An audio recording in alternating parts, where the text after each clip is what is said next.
Once I overcame my allergy and aversion to Jesus and words like God and soul and grace, a whole world of possibilities and understandings opened up to me.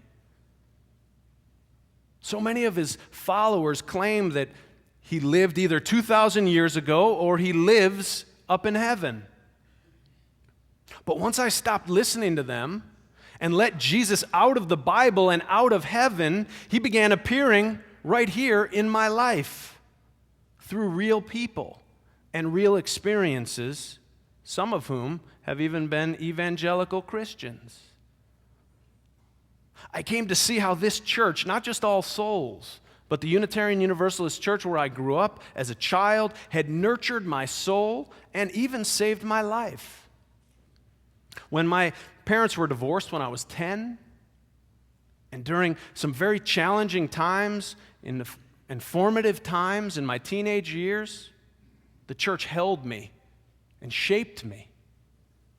During times of loss as well as celebration, this church taught me and caught me and brought me through. And the truth is that this church, as liberal and as inclusive as it has become, it is a legacy of the ministry of that first century Jew from Galilee named Jesus. This church emerged as part of the Protestant Reformation in Europe, and the Bible was its one and only scripture for 400 years. So this church, which owes its existence and its being to Jesus and to Christianity, saved my life and shaped my soul. So if I were asked if I'd ever been saved by Jesus, I could certainly make a case. Now, it's not how I choose to define myself or my spirituality. For one thing, the whole concept of being saved by Jesus has become so narrowly understood that if I were to say it, it would certainly be misunderstood or misconstrued. But yet my sense of appreciation, praise, and love for Jesus is deep. I'm forever frustrated by the animosity for Jesus that has been created in good people by bad preachers.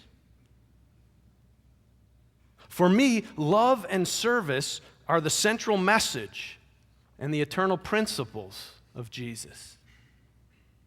And Christ consciousness is a way of thinking and being that calls people to love their neighbors as themselves, to dare to forgive, that calls people to risk going against the tides of social acceptance or to forgo power, prestige, and privilege when necessary to do the right thing.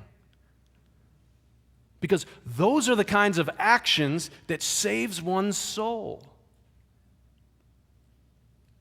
It's called different things in different languages and traditions. But whether you call it Christ consciousness or Buddha nature or ethical living or something else, the point is not to let these words become walls when they're supposed to be windows. Windows into greater understanding and love. In the Gospel of John, it says, or 1 John, it says, those who say they love God but they hate their brothers and sisters are liars. For those who do not love a brother or a sister whom they have seen cannot love God whom they have not seen. In the same way, those who claim to be inclusive and tolerant but who loathe Jesus and Christians are hypocrites. For how can one be both inclusive and intolerant at the same time? Let us keep in mind that there are as many ways to say it as there are languages and lexicons and labels and accents and idioms and dialects.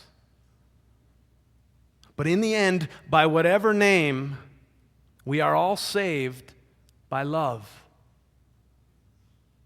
And Jesus, of all the prophets and saviors of humankind, has taught me the most about how to love? What are your shibboleths?